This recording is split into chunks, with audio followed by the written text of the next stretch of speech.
तो हाँ जी, आपने ये डिटेल मुझे भेजी है। नरेंद्र सिंह आपका नाम है और इस डिटेल के हिसाब से यहाँ पे आपकी कुंडली बनी है मेष लग्न की। मेष ही लगन है आपका, मेष ही आपकी राशि है और ये कुंडली यहाँ पे मैंने बना रखी है। और आपने जो सवाल लिख के भेजा है कि गोमद रत्न धारण करना चाहिए या नहीं करना, तो देखो जी, गोमद रत्न तो आपने धारण बिल्कुल नहीं करना। पूरा विस्तार में समझाऊंगा क्यों नहीं करना। इसके अलावा आपने बोला है कि घर अपना कब बनेगा और आगे फ्यूचर कैसा है, कुंडली कैसी है, कौन से ग्रह अच्छे बुरे हैं, तो पूरा विस्तार में आपको मैं अभी समझाऊंगा। तो सबसे पहले तो आप ये समझो कि ये जो कुंडली होती है इसमें होते हैं टोटल 12 घर। 12 घर पहले आप समझ लो, वो मैं लिख देता हूँ। ये है आपकी कुंडली में पहला घर है, ये है दूसरा घर, ये है तीसरा घर, चौथा घर, पांचवा, छठा, ये सातवां घर है, ये आठवां, नौवां, 10वां, 11वां और ये लास्ट वाला 12वां घर। अब यहाँ पे जो मैंने 12 घर लिखे हैं, इन 12 घरों से आपके जीवन के बारे में कुछ ना कुछ पता किया जाएगा। जैसे कि इस पहले घर से हम पता करेंगे आपका जो शरीर है वो कैसा होगा, हेल्थ कैसी होगी, स्वभाव कैसा, रंग रूप कैसा, पर्सनैलिटी पहले घर को देख के डिसाइड होगा। दूसरा घर आपके धन के बारे में बताएगा। तीसरा घर छोटे भाई बहनों का है। चौथा घर आपकी है माता, मकान और वाहन का। पांचवा घर बच्चों का है। छठा घर शत्रु, रोग, कर्जे का है। ये सातवें घर से आपकी पत्नी के बारे में देखेंगे। आठवें घर से उम्र। नौवें घर से आपका भाग्य देखेंगे। 10वां घर काम काज का है। 11वां घर आमदनी, लाभ, इच्छा पूर्ति, बड़े भाई बहन। और 12वें घर से आपके खर्चे देखे जाएंगे। तो आपने यहाँ पे मेरी दो बातें नोट करनी है। पहली बात, जो मैंने 12 घर लिखे हैं इनको याद कर लो। और दूसरी बात, इन 12 घरों से जो कुछ देखा जाएगा वो याद कर लो। अब आप ये देखो कि आपने कुंडली में क्या देखना है, वो घर देख लो।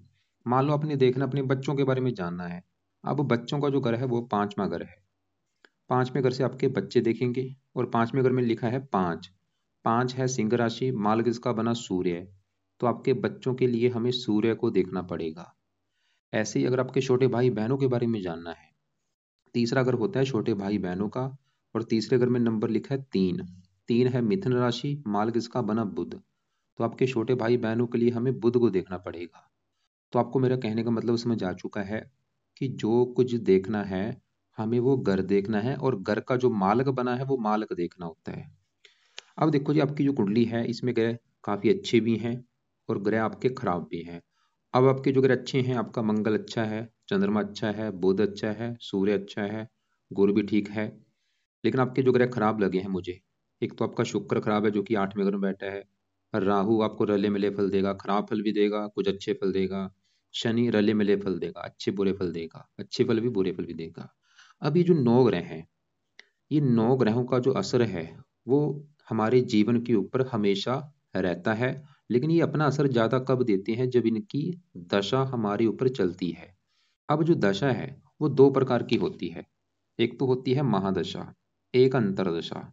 जो महादशा होती है काफी बड़ी होती है और ये आपके ऊपर चली हुई है राहु ग्रह की। कब चली है? ये 9वां महीना 2023 में आपके ऊपर चली है, खत्म होगी जाके 2041 में। काफी लंबी दशा है। अभी तो देखो जी, 23 1.5 साल हुआ है चली को।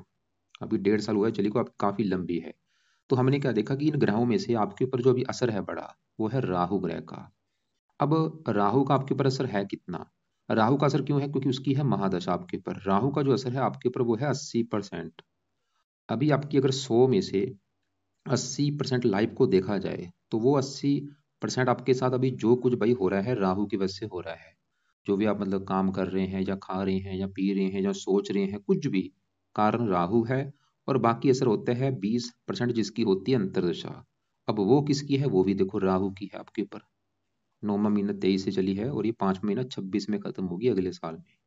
तो हमने क्या देखा कि जो बड़ी महादशा है वो भी राहु की चली है आपके ऊपर, छोटी दशा वो भी राहु की। तो भाई आपके जीवन के ऊपर जो बड़ा अभी असर चल रहा है वो राहु का है।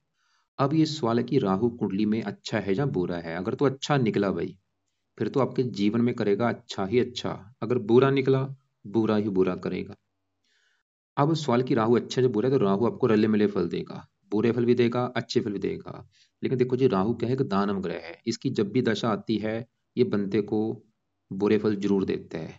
तो आप अगर आपने देखना चाहे नोट कर लेना कि जब से दशा आपकी चली है पिछला 1.5 साल हो चुका है। नोट कर लो चाहे कि जब से ये दशा आई है पिछले 1.5 साल से आपको काम काज में दिक्कतें आनी शुरू हो चुकी होंगी, आपकी हेल्थ भी खराब हो रही होगी, और भी आपका स्ट्रगल बढ़ चुका होगा, कामों में रुकावटें आ रही होंगी, आपकी परेशानी आ रही होंगी, चिंता, भाग दौड़।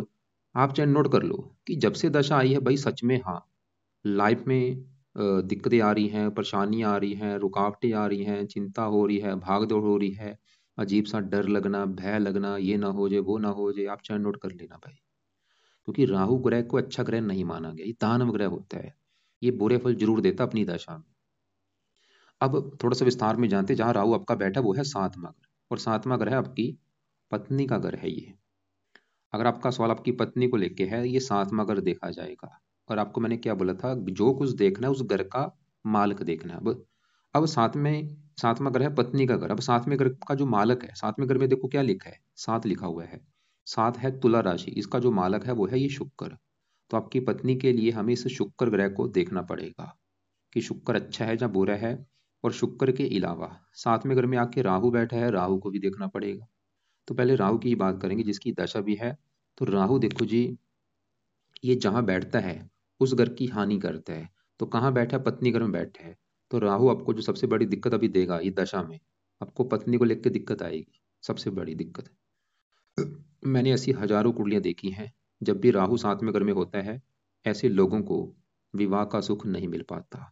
ऐसे लोगों के विवाह में पत्नी को लेकर दिक्कतें आती हैं। अब ये दिक्कतें आपको क्या आएंगी मुझे कन्फर्म नहीं, लेकिन सबकी दिक्कतें अलग अलग होती हैं। जहाँ तो राहु की वजह से ऐसे लोगों का विवाह नहीं हो पाता, या विवाह होता है देरी से होता है, उम्र निकल जाने के बाद, 35 साल के बाद, 40 साल के बाद। या विवाह हो भी जाता है, मान लो जल्दी हो गया विवाह, तो तलाक हो जाता है, या पत्नी से लड़ाई झगड़े होते रहते। तो ये राहु आपके साथ ऐसी कोई घटना करेगा, जहाँ तो आपकी पत्नी से आपका डिवोर्स करा सकता है, या आपकी पत्नी से आपकी बनेगी नहीं, रोजाना लड़ाई झगड़े होते रहेंगे, या आपका विवाह होगा नहीं, या देरी से होगा, या मान लो आपका विवाह भी हो चुका है, तो आपकी पत्नी से लड़ाई झगड़े होते रहेंगे, उसका बार बार लड़के मायके जाना, या पत्नी का बीमार होना, कोई ना कोई दिक्कतें तो पत्नी को लेके आएंगी, खासकर अभी वर्तमान में, क्योंकि दशा में ये दिक्कतें बढ़ेंगी आपकी पत्नी वाली। इसके अलावा सातवां घर दिल्ली की इनकम का होता है। आपकी राहु दिल्ली की इनकम को लेकर दिक्कतें पैदा शुरू कर देगा आनी, जो इनकम आपकी उसमें दिक्कतें आएंगी। सातवां घर है सांझेदारी के कामों का। अगर आप पार्टनरशिप में काम करेंगे भाई, नुकसान होगा, पार्टनरशिप में काम मत करना। इसकी दृष्टियां भी हैं। पांचवीं आप पड़े 11वें घर के ऊपर, आमदनी को लेकर दिक्कतें, लगन को देखेगा, हेल्थ खराब होना, आपकी अभी हेल्थ भी खराब कर देगा, आपका गुस्सा बढ़ जाएगा, चिंता बढ़ेगी। तीसरे घर को वैसे एक अच्छी चीज कुछ देगा, मेहनती साहसी बना देगा। बाकी देखो जी, एक प्रैक्टिकल भी आपने करना है, क्योंकि मैं तो बता रहा हूँ अच्छा बुरा है, लेकिन आप प्रैक्टिकल ये कर लेना कि जब से ये दशा आई है आपको, अगर तो आपको लग रहा है कि भाई बुरा हाल हो चुका है, जब से ये दशा आई है 1.5 साल हो चुका है, फिर तो दे रहा राहु बुरे फल ज्यादा। लेकिन अगर आपको लग रहा है कि नहीं भाई, जब से दशा आई है बल्ले बल्ले हो रही लाइफ में, अच्छा सब कुछ अच्छा हो रहा है मेरी तो लाइफ में, तो अच्छे फल दे रहा है। लेकिन नहीं, ऐसा नहीं होगा, क्योंकि ये बुरे फल जरूर देगा। ठीक है, मानता हूँ अच्छे फल भी देगा, लेकिन बुरे फल ज्यादा देगा। लेकिन अगर आप इसके बुरे फलों से बचना चाहते हैं, तो आपने करने हैं इसके उपाय। तो क्या उपाय हैं? पहला उपाय है, आप राहु कवच का एक पाठ है वो पढ़ना शुरू कर दो। दूसरा है, राहु स्रोत का जो पाठ है वो पढ़ना है। ये दो पाठ है, 2-2 मिनट के पाठ हैं। दोनों पाठ जहाँ तो पढ़ लिया करो अगर पढ़ने आते हैं, या इनको ऑडियो लगा के सुनना है शाम को या रात को, या सुन सकते हो, नहीं पढ़ना आता सुन लिया करो। तीसरा उपाय है, राहु का जो दान है ये करना है, ये जरूर करना है, ये बेस्ट उपाय है भाई, इसको मत छोड़ना। तो दान क्या होता है आपको मैं वीडियो अलग से भेज भी दूंगा, उसको देख लेना। और ये दान आप चाहे रोजाना कर दो, या हफ्ते में 3-4 दिन, मैं तो बोलूँगा वैसे रोजाना करोगे ज़्यादा फायदा है। और ये दान की वीडियो को देख लेना, जो दान आपको सही लगे वो कर दिया करो। चौथा उपाय, राहु क्या एक दान वगैरह है, इसको सही करना है तो आपको कुछ देवी देवताओं के पाठ पूजा करनी पड़ेगी। जिसमें से एक तो नंबर है शिव जी का, पहले नंबर पे सबसे बेस्ट, क्योंकि राहु शिव जी का भक्त है। तो अगर आप शिव जी की पूजा उपासना करते हैं, राहु भाई आपका अच्छा होगा। अब शिव जी की पूजा उपासना में क्या करना है, सबसे बेस्ट है कि आप शिव जी का जो मंत्र है ओम नमः शिवाय, वो जाप किया करो। खासकर सुबह के टाइम बैठ के, अपना सुबह जल्दी उठ के अपने पूजा स्थान में बैठ जाओ, वहाँ पे आंखें बंद करके पूरी भावना से ओम नमः शिवाय, ओम नमः शिवाय, ऐसे 10-25-30 मिनट ये जाप करो। सुबह शाम करोगे ज़्यादा फायदा होगा, शिव जी के मंदिर जा सकते हो। दूसरा नंबर है हनुमान जी। अगर आप हनुमान जी की पूजा उपासना करते हो, उससे भी राहु अच्छा होता है। हनुमान जी का जो मंत्र है ओम हनुमते नमः, वो कर सकते हो, या हनुमान जी के पाठ पढ़ा करो। ऐसे ही दुर्गा जी से भी राहु अच्छा होता है, दुर्गा चालीसा पढ़ लो, या दुर्गा जी के जो पाठ है वो पढ़ लिया करो सुबह शाम। या माता सरस्वती से भी राहु अच्छा होता है। मैं यहाँ पे आपको फोर्स नहीं करूंगा कि चारों की करो, लेकिन इनकी इनमें से एक दो की जरूर करो भाई। चाहे शिव जी की, हनुमान जी, वैसे ज़्यादा बेस्ट शिव जी है, ये जरूर करो। इसका जो मंत्र मैंने बोला वो जरूर करो।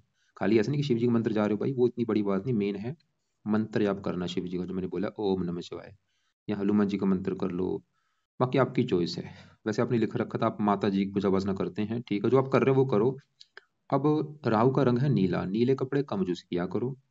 बाकी देखो जी, पाठ पूजा में कुछ सावधानी बरतनी है, जैसे कि अंडे खाने से बचना है, मीट खाने से बचना है, शराब पीने से बचना है, बेईमानी करने से बचना है, ईमानदार रहो, गाली गलौज करने से बचो। और इसके अलावा अब हमने अभी देखा, क्या देखा है मैंने आपको, क्या बोला था, ये जो 9 ग्रह हैं इनका असर वैसे हमारे ऊपर रहता है, बस अपना ये जो असर है वो ज़्यादा देते हैं दशा आने पर। जैसे भी आपके ऊपर बड़ा असर है राहु का, तो बड़ी महादशा तो देखो 41 में खत्म होगी, लेकिन छोटी दशा जो अभी ये 5 महीना 26 में अगले साल में खत्म हो जाएगी। अब आपके देखो जी, मैंने बोला था ये जो 7वां घर है पत्नी का घर है, और आपको मैंने क्या बोला था, घर का मालक भी देखा जाता है। मान लो आपकी अगर पत्नी देखनी है तो 7वां घर, और 7वें घर में जो 7 लिखा है मालक, ये शुक्र को भी देखना पड़ेगा। और बुरी बात क्या है कि आपका शुक्र भी मुझे खराब लगा है। क्यों खराब लगा है भाई? क्योंकि शुक्र भी एक तो बैठा है 8वें घर में, खराब घर है ये 8वां घर। ऊपर से यहाँ पे मंगल ग्रह बैठा है, जो 8वें घर में 8 लिखा है, ये है वृश्चिक राशि, मंगल का ग्रह है। और शुक्र मंगल को अपना दुश्मन मानता है, और शुक्र इस कुंडली में मार्गकेश भी है। तो शुक्र भी आपको बुरे फल देगा। क्या बुरे फल देगा? शुक्र है पत्नी घर का मालिक। शुक्र आपको पत्नी को लेकर दिक्कतें पैदा करेगा।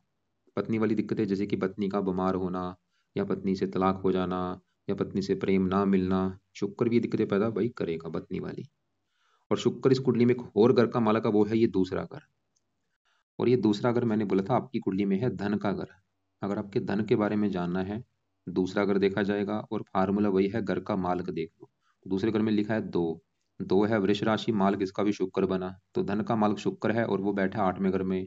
एक तो खराब घर में, ऊपर से शत्रु राशि है, तो धनहीन जो बना है शुक्र की वजह से। तो शुक्र आपको भाई धन को भी लेकर दिक्कतें पैदा लाइफ में करता रहेगा। खासकर धन खर्च होता जाना, धन की हानि होना, धन कम आना। तो शुक्र आपको दो बड़े बुरे फल देगा, एक तो विवाह के घर का मालक है, विवाह संबंधी दिक्कतें, और धन का मालक है, धन संबंधी दिक्कतें पैदा करेगा। लेकिन अगर आप शुक्र के दो आपको मैं उपाय बताऊंगा वो करते हैं, तो ये दिक्कतें आपको नहीं आएंगी। पत्नी का सुख मिलेगा, धन का सुख मिलेगा। अब शुक्र के उपाय क्या है? पहला उपाय है, आपने करना है शुक्र कवच का पाठ। दूसरा है शुक्र स्रोत का पाठ। तो ये दोनों पाठ भी देखो जी आपकी मर्जी है, जहाँ तो इनको पढ़ लिया करो, पढ़ने आते हैं, या इनको सुन सकते हो ऑडियो लगा के। तीसरा उपाय है, आप शुक्र का दान भी कर सकते हैं शुक्रवार को। शुक्र की जो वस्तुएं हैं उनका दान शुक्रवार को कर दिया करो। तो ये कोई शुक्र के उपाय। आपकी देखो, अगर पूरी कुंडली का मैंने निचोड़ निकालो, वैसे तो आपको लाइफ में सभी चीजें मिल जाएंगी, लेकिन सबसे बड़ी दिक्कत आपकी कुंडली में जो मुझे दिख रही है वो है आपको पत्नी को लेकर दिक्कत आएगी, विवाह में दिक्कत आनी है आपकी। उसके हैं दो कारण। क्योंकि 7वां घर जो पत्नी का घर है, एक तो वहां पे पत्नी घर में राहु बैठा है देखो, और 7वें घर का जो मालक शुक्र वो 8वें घर में चला गया, पत्नी घर का मालक। और वैसे भी शुक्र विवाह का कारक भी होता है, पत्नी का भी कारक होता है, 7वें घर का कारक है। ये आप चाहे मेरे से लिखा लो, आपको ये कन्फर्म है कि आपको भाई विवाह में दिक्कत जरूर आएगी। अब ये मुझे नहीं पता कि दिक्कत आनी क्या है, लेकिन आनी जरूर है। खासकर दिक्कत मुझे लग रहा है आपका होता है डिवोर्स हो जाए। तो हाँ जी, मैं बात कर रहा था राहु ग्रह की। तो ये आपको मैंने समझा दिया है, शुक्र के बारे में समझा दिया है। बाकी आपके मैं दूसरे ग्रहों को भी एक बार कवर कर लेता हूँ। जैसे कि आपके यहाँ पे पहले मैं सूर्य की बात करता हूँ। सवाल कि सूर्य अच्छा है, जो बोला सूर्य आपका मुझे बहुत अच्छा लगा है। क्यों? क्योंकि एक तो ये बैठा है जहाँ पे बैठा है, ये है 9वां घर। एक तो ये घर अच्छा है, और इस घर से देखा जाता है भाग्य। अगर आपका हमने भाग्य देखना है, इस 9वें घर को देखना पड़ेगा। और फार्मूला है, मैंने आपको जैसे बताया, घर का मालक देखना है। तो 9वें घर में देखो जी लिखा है नौ, नौ है धनु राशि, मालक बना गुरु। तो आपका भाग्य देखने के लिए हमें इस गुरु ग्रह को देखना पड़ेगा कि गुरु कहाँ बैठा है। और गुरु के अलावा 9वें घर में आके जो सूर्य बैठा है, सूर्य को भी देखना पड़ेगा। तो पहले सूर्य की ही बात करेंगे। तो सूर्य एक तो बैठा है 9वें घर में, और वहां पे जो 9 लिखा है धनु राशि है, ये गुरु का घर है। और ये सूर्य गुरु को अपना दोस्त मानता है। सवाल कि सूर्य क्यों अच्छा है? तो ये जो 9वां घर है, इस घर को अच्छा माना गया है, और अपने दोस्त के घर में जाके बैठा है। और सूर्य इस घर का कारक भी है, और सूर्य इस कुंडली में योग कारक भी है। अब अच्छे फल क्या देगा? सूर्य इस कुंडली में 9वें घर बैठा है, सूर्य आपको भाग्यशाली बनाएगा। लेकिन कब? सूर्य देखो जी इस कुंडली में, सूर्य मैंने जैसे बोला कि बैठा 9वें घर में, अपने दोस्त के घर में है। लेकिन सूर्य का जो अपना घर है वो है ये 5वां घर। और 5वां घर है संतान का घर। अगर आपकी संतान के बारे में जानना है, 5वां घर, 5वें घर में 5 लिखा है, सिंह राशि, मालक सूर्य है। तो संतान के घर का मालक सूर्य कहाँ बैठा है? भाग्य घर में। मतलब संतान चलेगी भाग्य घर में। सूर्य दिखा रहे कि आपकी संतान होने के बाद आपका भाग्य साथ देना शुरू हो जाएगा, या फिर ऐसा होगा संतान के द्वारा आपका भाग्य होगा, और सूर्य की दशा में आपका भाग्य साथ देगा, क्योंकि ज्यादा ही ग्रह अपना ज्यादा एक्टिवेट होते हैं दशा में होते हैं। जब भी सूर्य की दशा होगी, ये आपको भाग्यशाली बनाएगा, संतान का सुख अच्छा देगा। ये पिता का भी ग्रह होता है, पिता के लिए अच्छा है, और भी कई अच्छे फल देगा। अब देखो जी, आगे बढ़ते आपका एक सवाल था मकान को लेके कि मकान मेरा कब बनेगा। अब कुंडली में जो मकान का घर होता है वो चौथा घर होता है। चौथे घर से आपकी देखी जाएगी माता, देखी जाएगी माता कैसी होगी, माता का सुख कैसा होगा। चौथा घर मकान का भी है, मकान कैसा होगा। वाहन का भी है, वाहन आपके पास गाड़ी बाइक।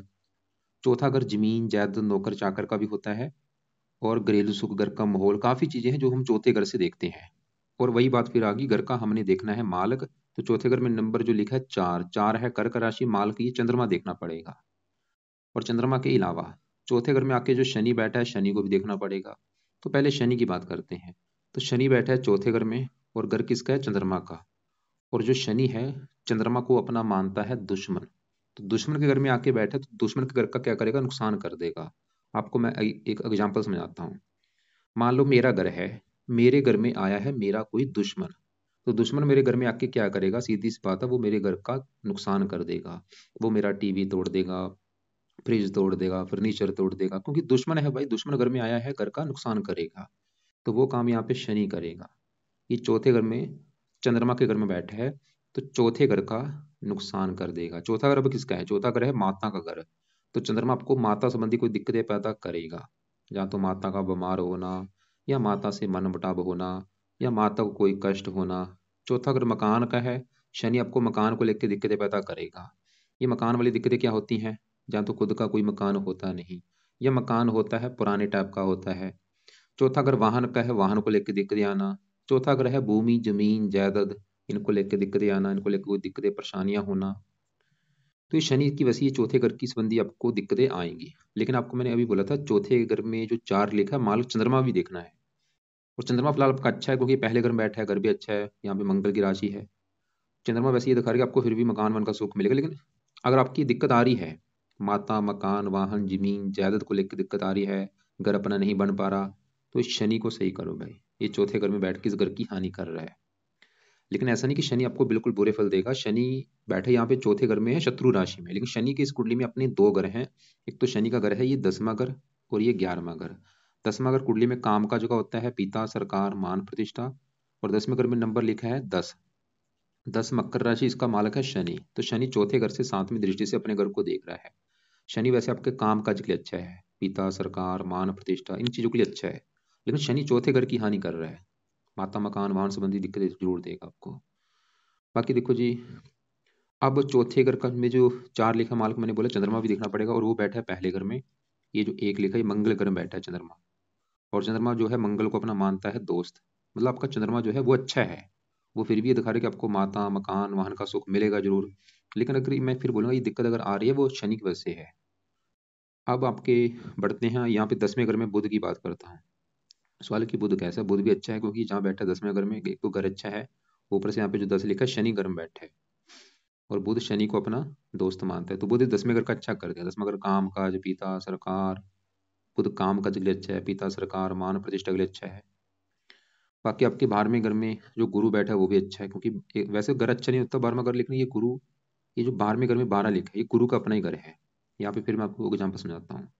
मान लो मैंने एक घर बनाया है, अब मैं अपने घर में अगर बैठा हूँ भाई, तो मैं अपने घर में क्या करूंगा? अपने घर का अच्छा करूंगा।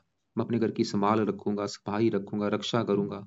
ऐसे ही ग्रह होते हैं। अगर ये अपने घर में बैठे हैं, अपने घर का बहुत अच्छा करते हैं।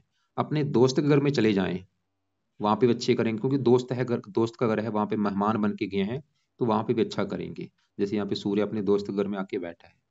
अगर ये दुश्मन के घर में बैठे हैं, जो इनका दुश्मन है, वहां पे अच्छे फल नहीं देते। जैसे शनि अपने दुश्मन घर में बैठे हैं, अगर ये नीच के बैठे हैं फिर तो बहुत ज्यादा बुरे फल देते हैं। वैसे आपको कोई ग्रह नीच का नहीं बैठा। तो आपकी कुंडली में अभी देखो जी, हमने जो ग्रह देखे हैं, हमने आपका राहु देखा।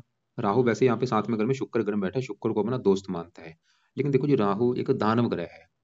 राहु एक सांप का कारक, जैसे सांप जहां बैठता है वहां पे जहर उगलता है, ये राहु का काम होता है। राहु जहां बैठ गया उस घर को लेकर दिक्कतें जरूर आती हैं।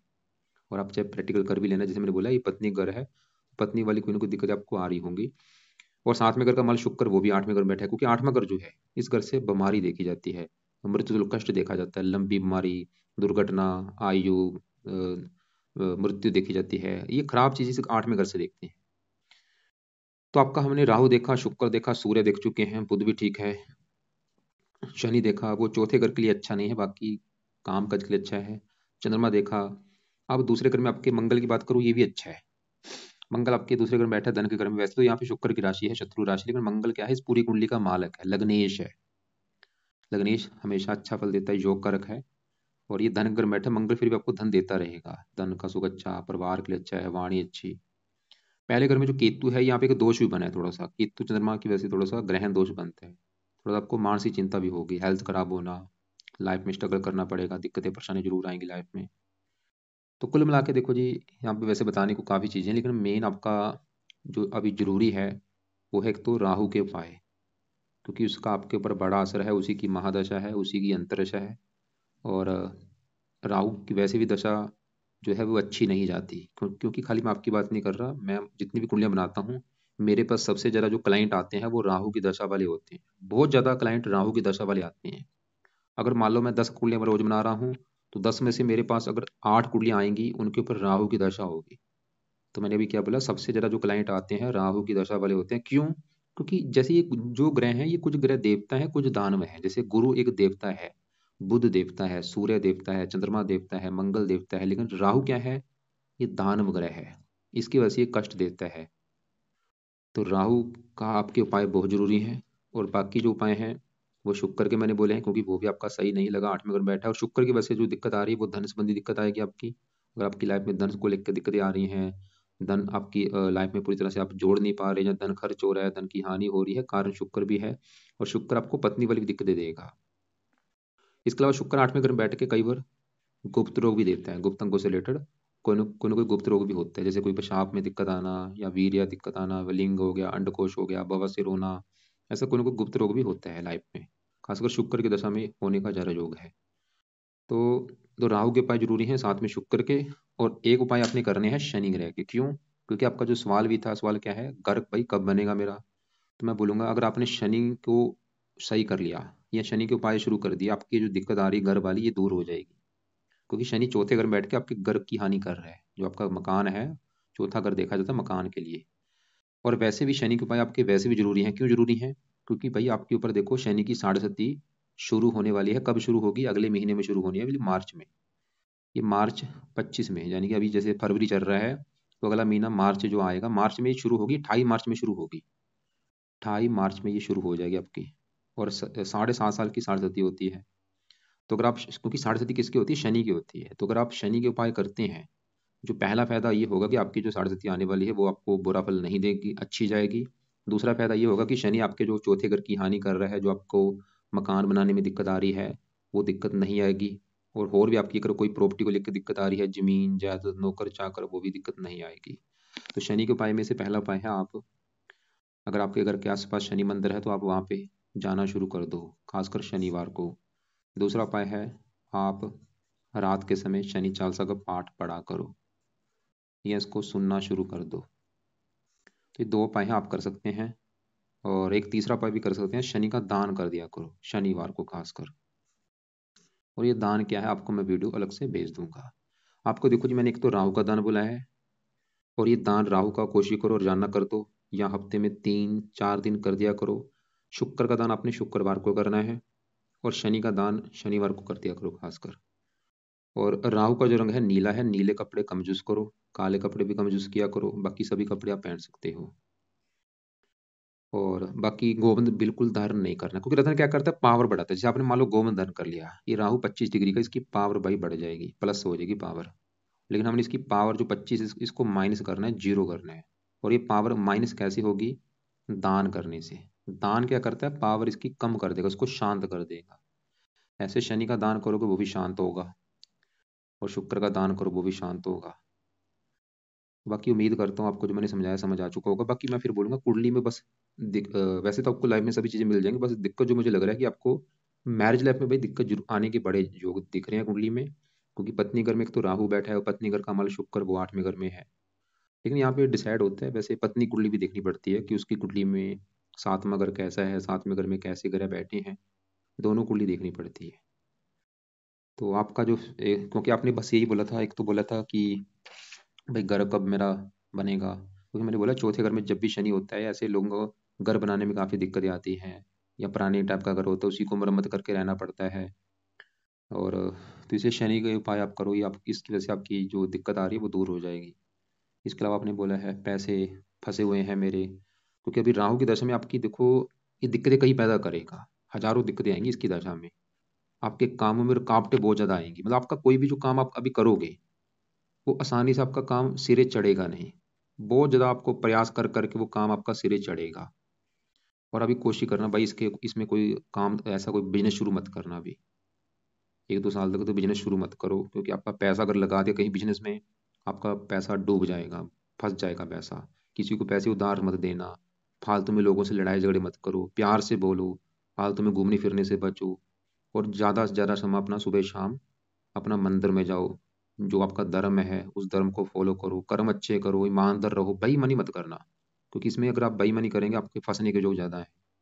और मीट अंडे खाने से बचो, तो ये चीज़ें परहेज रखो। बाकी कथा सुनो, और ये चीज़ आपको बताऊंगा। तो जो भी आपके घर के आसपास मंदिर है, शिव जी का मंदिर खासकर जरूर जाओ, हनुमान जी का मंदिर जा सकते हो, दुर्गा जी का पाठ पढ़ लो। खासकर इनके मंत्र जरूर आपने करने हैं, शिव जी का जो मंत्र मैंने बोला ओम नमः शिवाय वो जाप करो सुबह शाम, या सुबह के टाइम जरूर करो। हनुमान जी का मंत्र कर लो सुबह शाम, दुर्गा चालीसा पढ़ लो, माता सरस्वती का कोई पाठ पढ़ लो। बाकी आप जो कर रहे हैं पाठ पूजा वो आप जरूर करो।